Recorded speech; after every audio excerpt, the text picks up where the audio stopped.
नमस्कार दोस्तों। आज महाराष्ट्र में जो कांग्रेस है उन्होंने एक नया दाव खेल दिया। उन्होंने बोल दिया कि जो ईवीएम है वो हैक थे महाराष्ट्र के अंदर और वो एक्सेप्ट नहीं करेंगे महाराष्ट्र के रिजल्ट्स को। अब उन्होंने पूरे देश में आग लगाने की बात बोली है अंडर द डायरेक्शंस ऑफ खड़गे, जो खड़क खड़क कर चलते हैं। वो खड़गे जी ने बोला है हम ईवीएम को एक्सेप्ट नहीं करेंगे। दूसरा, राहुल गंदगी ने बोल दिया भाई मैं तो गंदगी के लिए मशहूर हूं, आप मेरी बात नहीं करेंगे तो कैसे चलेगा, पूरे भारत में आग लगा दीजिए। अब इन्होंने बड़े बड़े जो बुद्धिजीवी हैं लिब्रांडू, उनको भी एक्टिवेट कर दिया है कि अब हम संविधान की बात करेंगे, अब हम ईवीएम की बात करेंगे और हम एक्सेप्ट नहीं करेंगे। लेकिन झारखंड में जो जीते हैं उसके ऊपर चुप्पी है। वहां पर ईवीएम बिल्कुल सही थी क्योंकि इनके कंट्रोल के अंडर थी।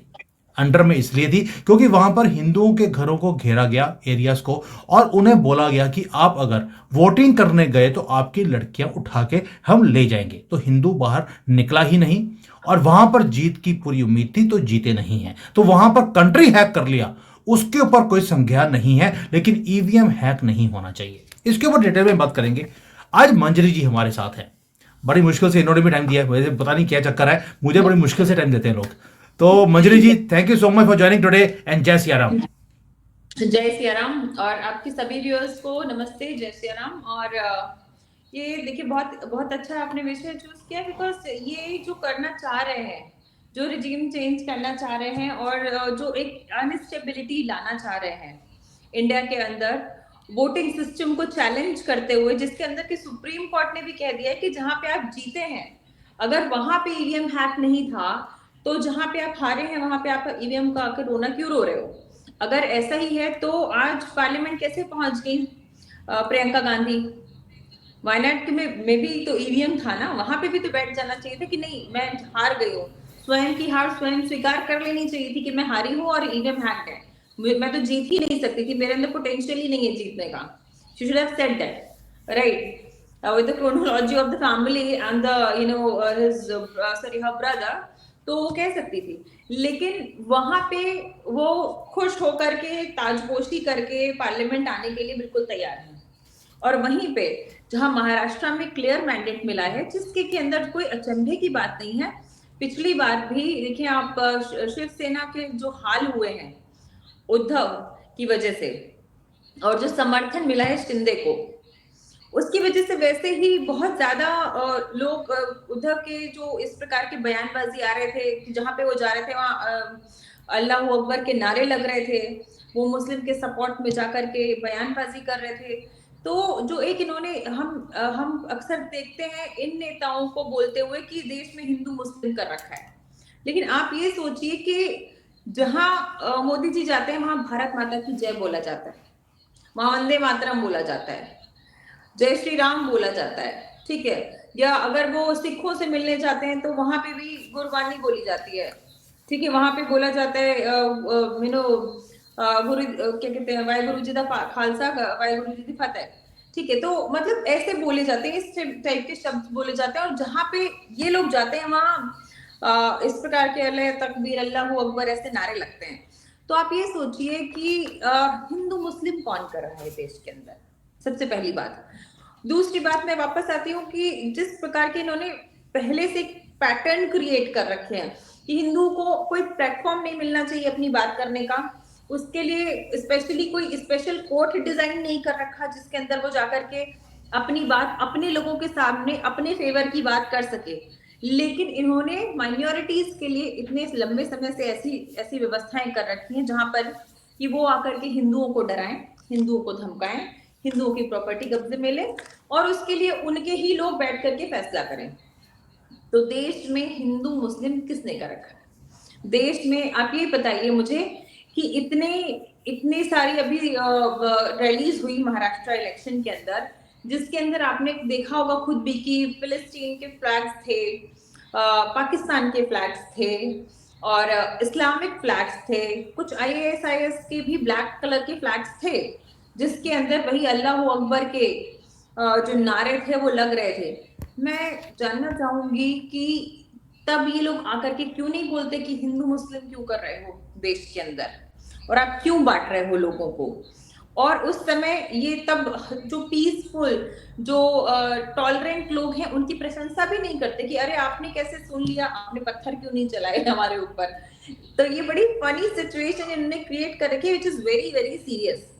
और ये जो बात कर रहे हैं कि बैलेट पेपर दोबारा लाया जाए, ये हमेशा जो करंट गवर्नमेंट है या जो राष्ट्रवादी लोग हैं या जो राइट विंगर लोग हैं, उनको हमेशा कहते हैं कि ये तो सतयुग में ले जाना चाहते हैं, देश को 1000 साल पीछे ले जाना चाहते हैं टेक्नोलॉजी के टाइम पे, और मिसाइल्स के टाइम पे, और ड्रोन्स के टाइम पे, और जहां हम और आप ऑनलाइन डिस्कशंस कर रहे हैं, वहां पे ये लोगों को ऑनलाइन अपने मत भी नहीं देना चाहते। They do not want electronic efficiency to get into this, so which is very very funny.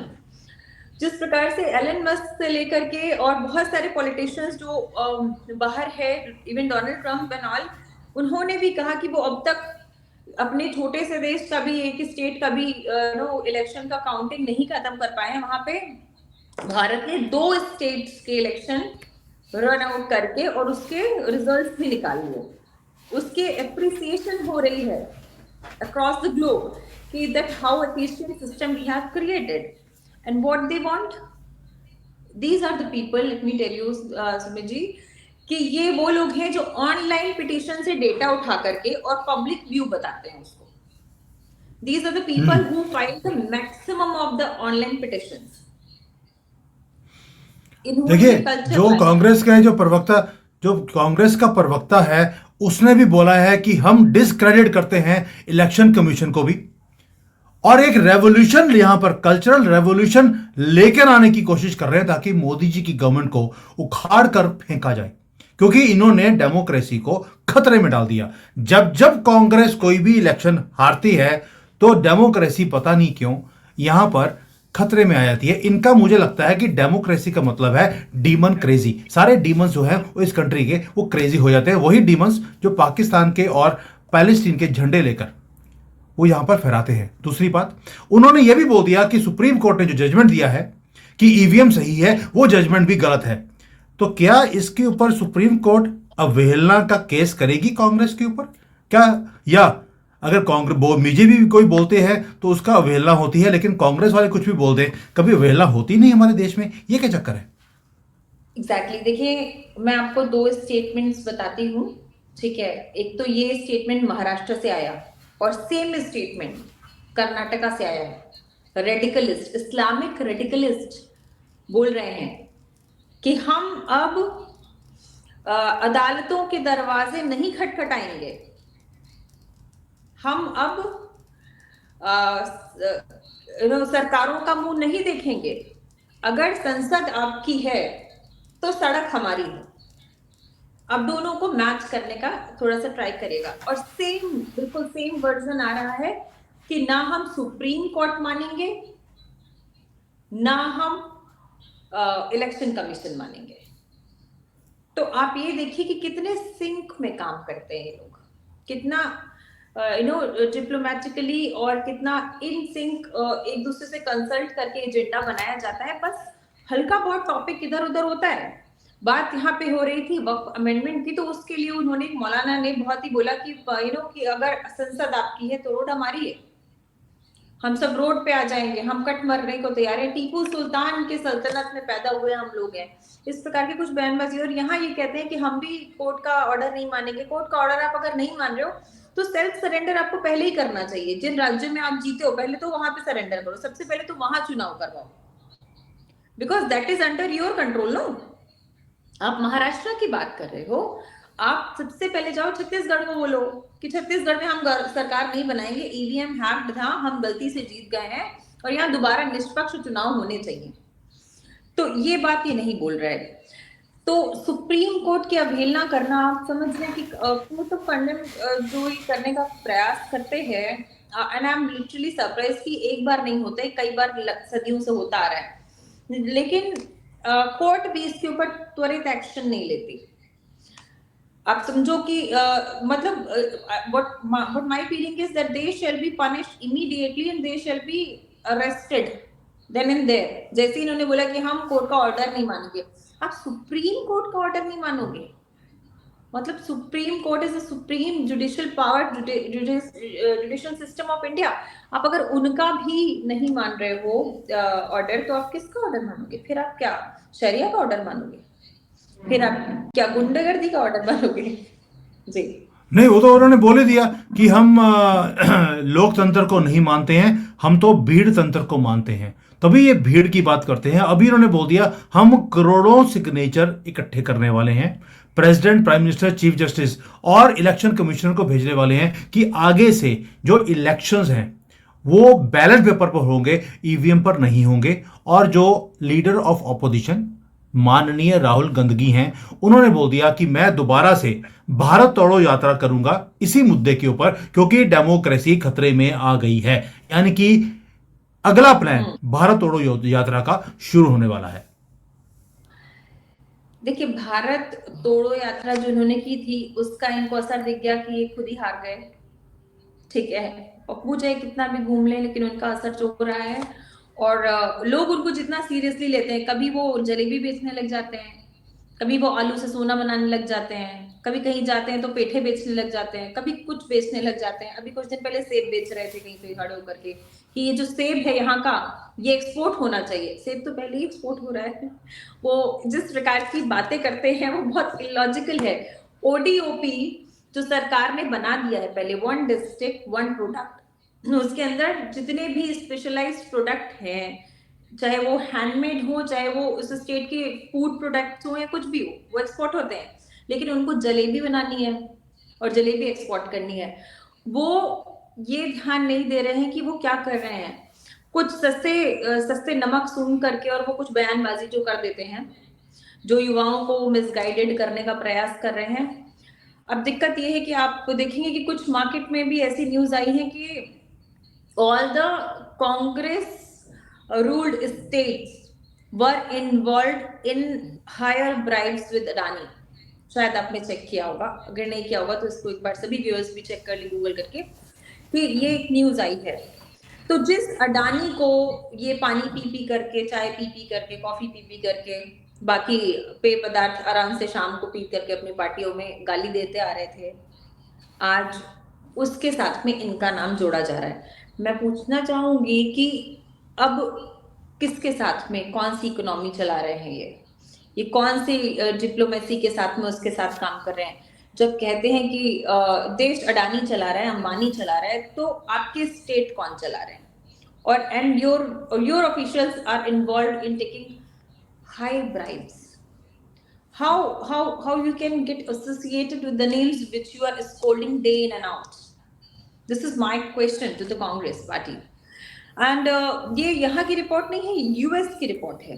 चलिए हम यहाँ की एजेंसीज को गलत मान लेते हैं एक बार को, लेकिन अगर ये रिपोर्ट यूएस की एजेंसी दे रही है, तो कांग्रेस का तो कल्चर रहा है हमेशा कि बाहर की जो चीज आई है वो बिल्कुल खालिस रही है, हमेशा उसको तो हमेशा बिल्कुल पाक साफ और भगवान का लिखा हुआ अक्षर माना गया है। तो अल्लाह का, अगर वो भगवान को मानते नहीं ये लोग, ये अल्लाह को मानने वाले हैं। अल्लाह का लिखा हुआ है, भगवान का नहीं। ये मैं थोड़ा सा करेक्ट करूंगा आपको। और इसीलिए जो क्योंकि रिपोर्ट क्योंकि अमेरिका से आई है, इसीलिए इन्होंने उसके बाद अदानी के ऊपर अटैक करना भी बंद कर दिया है, क्योंकि उसमें खुद ही इन्वॉल्व थे। बट जिया जी एक चीज बताइए, इन्होंने बोल दिया अब कि जो इंडिया की इंडिपेंडेंस थी उसकी लड़ाई हमने लड़ी, मतलब कि सिर्फ कांग्रेस वाले लोग थे जो लड़ रहे थे, बाकी तो किसी का उसमें कोई योगदान था ही नहीं।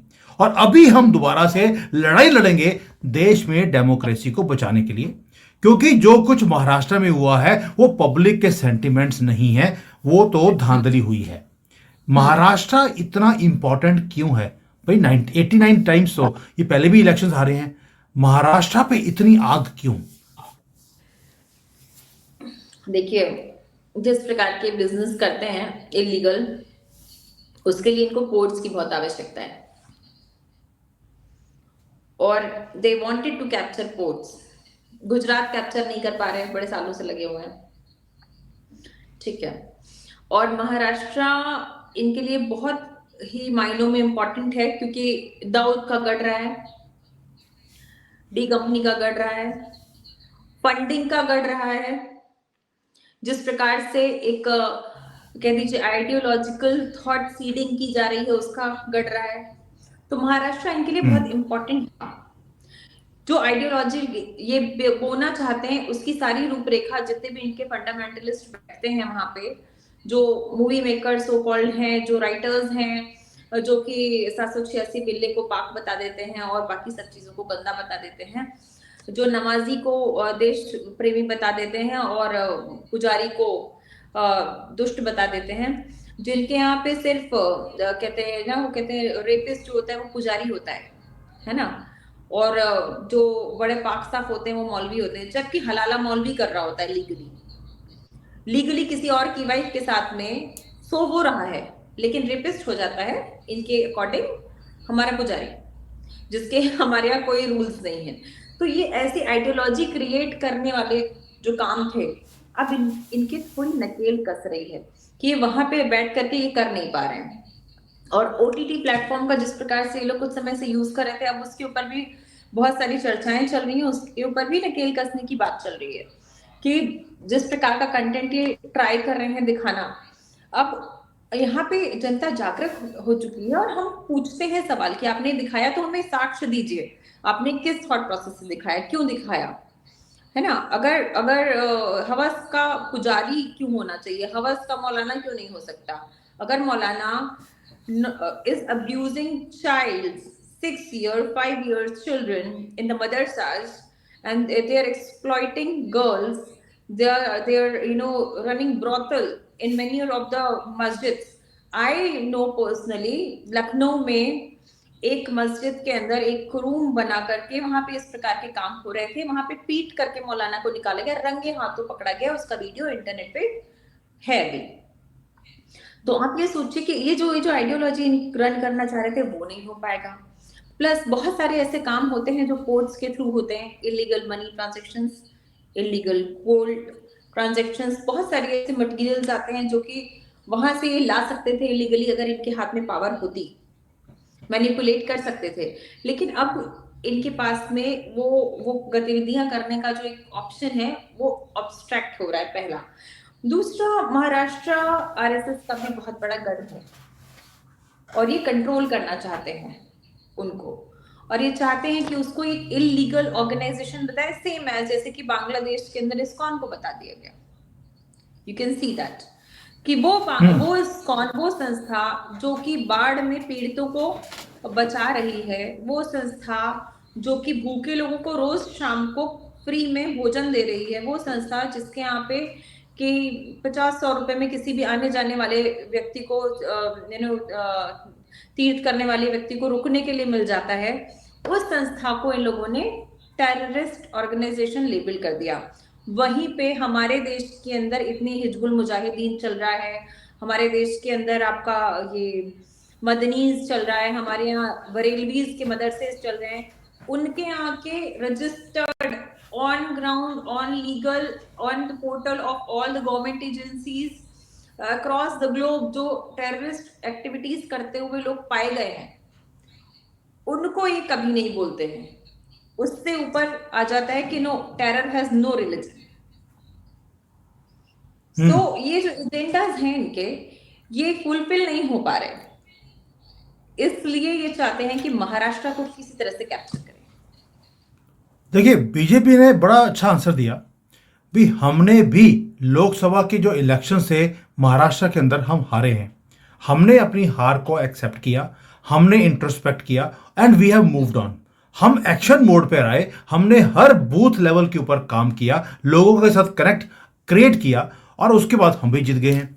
हमने तो कुछ नहीं बोला कि ईवीएम हैक हुआ है, आपने धांधली करी है, आपने तुष्टीकरण किया है, नथिंग एट ऑल। हमने अपने अंदर इंट्रोस्पेक्ट किया। कांग्रेस बोलती है कि हम सब काम सही कर रहे हैं, बस एक छोटा सा काम है जो लोगों के साथ कनेक्ट है, वो हमारा पता नहीं क्यों हो नहीं पा रहा है। भाई, अगर आपका कनेक्ट हो नहीं पा रहा तो उसमें बीजेपी का या देश का कसूर क्या है। और इन्होंने बोल दिया कि अब bringing back ballot paper is important. Why? क्योंकि आपको याद होगा, जो दुनिया अपने कंट्री का इंडिपेंडेंस के बाद जो पहला बूथ कैप्चरिंग था वो जवाहरलाल नेहरू ने ही करवाया था, क्योंकि उन्होंने अपने एक घटिया मौलाना को एजुकेशन मिनिस्टर बनाना था ताकि एजुकेशन के ऊपर पकड़ इन मौलाना की हो। और पहले 5 जो हमारे एजुकेशन मिनिस्टर थे, कांग्रेस ने हमेशा मुसलमानों को बना के रखा। इसलिए हमने गंदा बाबर, गंदा औरंगजेब, इनको महान दिखाया है किताबों में और हमारी हिस्ट्री डिलीट कर दी इन्होंने। लेकिन साथ में एक काम और भी किया कांग्रेस ने। एक सोशलिस्ट एक्टिविस्ट है महाराष्ट्र में, उनका नाम है बाबा आदव। ये आपने नाम देखा होगा। 95 ईयर्स के हैं। उन्होंने गोवा लिबरेशन के लिए काम किया था और उन्होंने महाराष्ट्र के अंदर भी बड़ी मूवमेंट्स में काम किया है। इन्हें भी अब एक्टिवेट कर दिया कि इनसे एक स्पीच दिलवा दी कि भाई मैं फास्ट रखने वाला हूं, महाराष्ट्र की जो हार है कांग्रेस की वो मैं एक्सेप्ट नहीं कर सकता। अब ये जो so called NGOs and social activist हैं, इनको भी साथ में एक्टिवेट करवा दिया। 95 ईयर्स का जानकर लेकर आए हैं क्योंकि उसकी वैल्यू होती है। क्या इस तरह से अब ये डेमोक्रेसी को खतरे में डालेंगे? देखिए, मुझे नहीं लगता कि जो आतंकवादी विचारधारा के लोग हैं, जो ज़ॉम्बीज हैं, जो कन्वर्टेड कायर हैं, जो पेड फोर्स है बेसिकली। आपको याद होगा कि जब शाहीन बाग में ये लोग बैठे थे तो बहुत सारे लोगों को माइक लगा के पूछा, भैया क्यों आए हो? उनको पता ही नहीं था क्यों आए हैं। अभी जब ये भारत जोड़ो तोड़ो यात्रा जो भी ये कर रहे थे, तब भी उसमें भीड़, बसों में भर भर के भीड़, 500-500 रुपए दे करके और शराब के क्वार्टर दे दे करके ये भर के मंगाते हैं। उनको पता नहीं होता बच्चों को कि वो क्यों आए हैं। They just hooligans, they come, they get paid and they go. तो ये जो आपने बताया बाबा आदव जी का, इनको लाने का जो एक तरीका इन्होंने अपनाया कि ये एक सिंपैथी गेन करना चाहते हैं।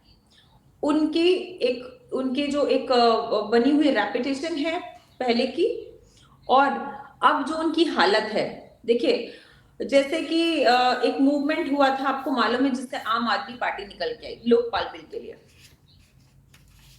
तो उसके जो करता धरता थे, आज वो कहाँ है? आज वो बिल्कुल भी दिखाई नहीं देते। आज उनके मूल्य भी दिखाई नहीं देते। लोकपाल तो छोड़ दीजिए, एंटी करप्शन तो छोड़ दीजिए, जिनको पानी पी पी करके, जूस पी के गालियां दी थी आम आदमी पार्टी के फॉर्मेशन बॉडी के लोगों ने, उन लोगों के साथ में आज वो गठबंधन करके चुनाव लड़ रहे हैं, जिसमें कि मुझे लगता है कि जो भारतीय जनता है वो पहले से समझती है कि कांग्रेस का क्या कल्चर रहा है, कांग्रेस ने क्या किया है पूर्व में। और दूसरा, जब हम बात कर रहे थे कि नेहरू ने जो है वो बैलेट पेपर हटवाए और उसको काबिज करवाया या उसको उठवाया, तो आप ये देखिए कि इन्होंने किया क्या था। अंग्रेजों के साथ एक कॉन्ट्रैक्ट साइन किया था, that we will be taking care of India and you will be the god for us. That is what they have done, and they were reporting to them. How I can say that India got free that time?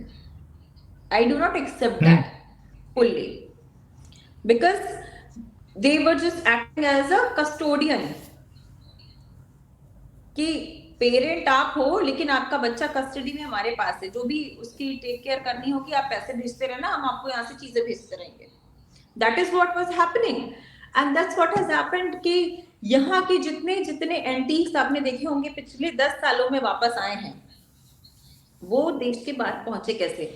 वो हजार साल पुरानी मूर्तियां, वो हजार साल पुराने ऐसे हमारे शिवाजी राव का आपने देखा होगा कि जो उनका वो हाथ में पंजा पहनते थे जिससे वो फाइट करते थे, ठीक है, वो तलवारें यहाँ के योद्धाओं की, उनकी आउटफिट्स सब एक्सपोर्ट कर दिए, सब बेच दिया।